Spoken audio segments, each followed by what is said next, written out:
Magandang tanghali po sa ating lahat. Dito po tayo sa ating factory. Tingnan natin si Kuya kung anong mixing po niya dito. Ilang karatilyang buhangin ito, Kuya? Ang gamit po nila dito na buhangin ay screen sun. Ayan, no.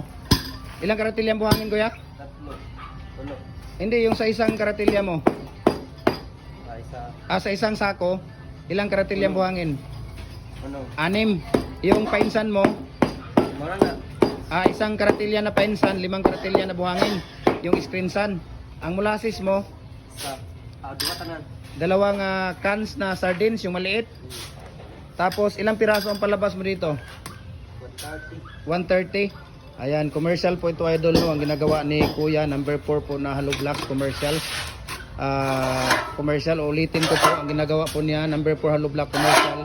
Ang mixing po niya dito, 5 karatilya na buhangin, 1 karatilya na painsan, 2 cans na molasses, yung sardines. Tapos 130 pieces ang palabas, 1 sako na Portland cement type 1. Ilang timba na tubig, Kuya, ang hinalo mo dito?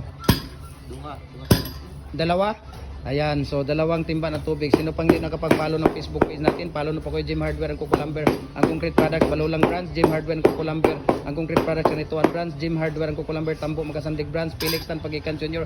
Ang Facebook account natin at saka yung YouTube channel natin, Felix Tan Pagikan Jr. at saka yung Instagram natin, Felix_Pagikan 2000. Thank you so much and God bless po sa ating lahat.